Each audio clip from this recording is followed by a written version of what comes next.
आणि यानंतर आपण थेट जाऊयात पंतप्रधान नरेंद्र मोदी बोलतायत। दूसरी बार है जब कोरोना महामारी के बीच हम ये दिवस मना रहे हैं। इस वैश्विक महामारी की चुनौतियों ने वर्ल्ड यूथ स्किल डे की अहमियत को कई गुना बढ़ा दिया है। एक और बात जो महत्वपूर्ण है वो ये कि हम इस समय अपनी आजादी के 75 वर्ष का पर्व मना रहे हैं। 21वीं सदी में पैदा हुए आज के युवा भारत की विकास यात्रा को आजादी के 100 वर्ष तक आगे बढ़ाने वाले हैं। इसलिए नई पीढ़ी के युवाओं का स्किल डेवलपमेंट एक राष्ट्रीय जरूरत है। आत्मनिर्भर भारत का बहुत बड़ा आधार है। बीते 6 वर्षों में जो आधार बना, जो नए संस्थान बने, उसकी पूरी ताकत जोड़कर हमें नए सिरे से स्किल इंडिया मिशन को गति देनी ही है। साथियों, जब कोई समाज स्किल को महत्व देता है तो समाज की अपस्किलिंग भी होती है, उन्नति भी होती है। दुनिया इस बात को बखूबी जानती भी है, लेकिन भारत की सोच इससे भी 2 कदम आगे की रही है। हमारे पूर्वजों ने स्किल्स को महत्व देने के साथ ही उन्होंने इसे सेलिब्रेट किया, स्किल्स को समाज के उल्लास का हिस्सा बना दिया। आप देखिए, हम विजयादशमी को शस्त्र पूजन करते हैं, अक्षय तृतीया को किसान फसल की कृषि यंत्रों की पूजा करते हैं, भगवान विश्वकर्मा की पूजा तो हमारे देश में हर स्किल, हर शिल्प से जुड़े लोगों के लिए बहुत बड़ा पर्व रहा है। हमारे यहां शास्त्रों में निर्देश दिया गया है, विवाह दिशु यज्ञशु गृह आराम विधायके सर्व कर्मसु संपूज्यो विश्वकर्मा इति श्रुतम।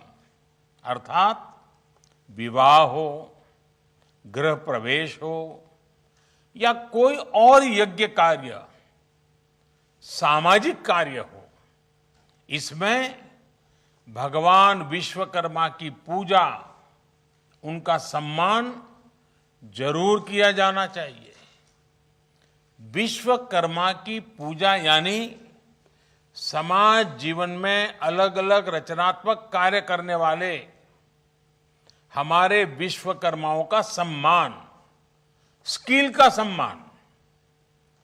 लकड़ी के कारीगर, मेटल्स का काम करने वाले, सफाई कर्मी, बगीचे की सुंदरता बढ़ाने वाले माली, मिट्टी के बर्तन बनाने वाले कुम्हार, हाथ से कपड़ा बुनने वाले बुनकर साथी, ऐसे कितने ही लोग हैं जिन्हें हमारी परंपरा ने विशेष सम्मान दिया है।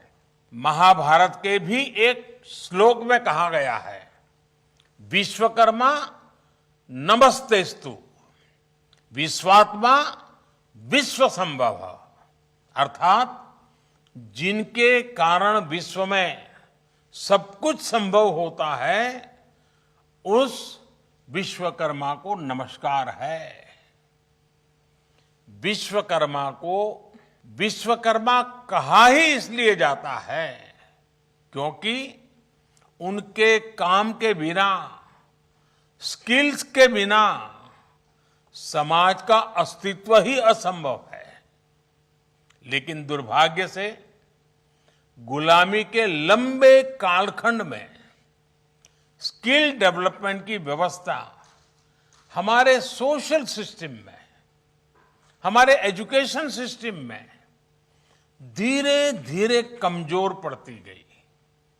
साथियों, एजुकेशन अगर हमें ये जानकारी देती है कि हमें क्या करना है, तो स्किल हमें सिखाती है कि वो काम वास्तविक स्वरूप में कैसे होगा।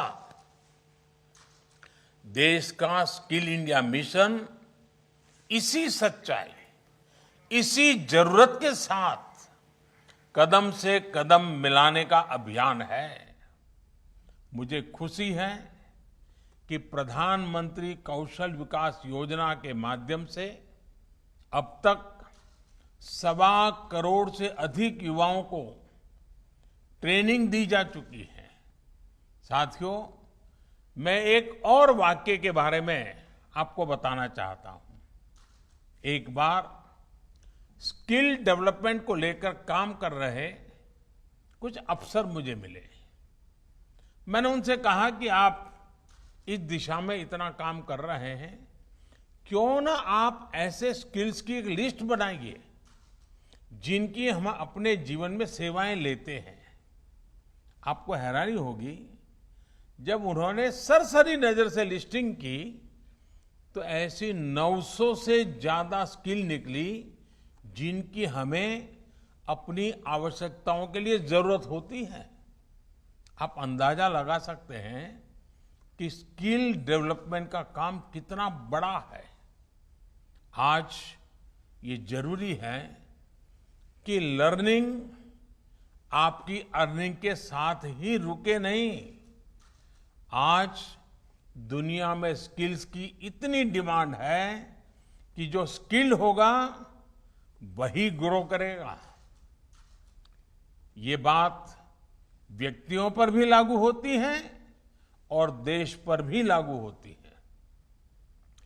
दुनिया के लिए एक स्मार्ट और skilled man power solutions Bharat दे सके, ये हमारे नौजवानों की स्किलिंग स्ट्रेटजी के मूल में होना चाहिए।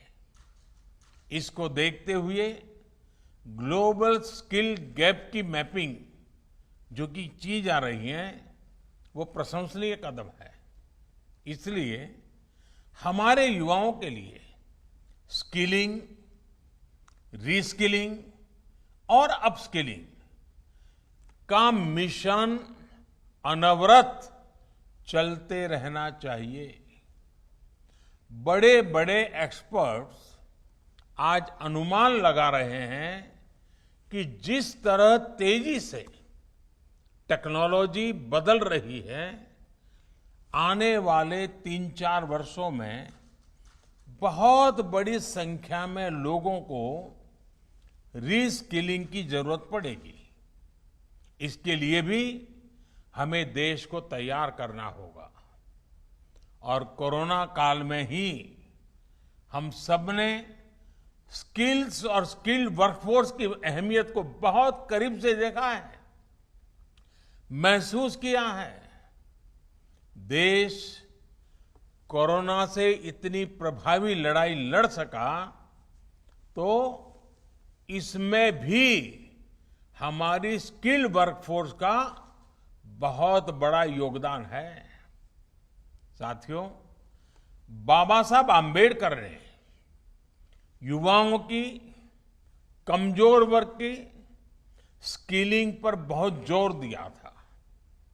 आज स्किल्ड इंडिया के जरिए देश बाबा साहब के इस दूरदर्शी स्वप्न को पूरा करने के लिए भरसक प्रयास कर रहा है।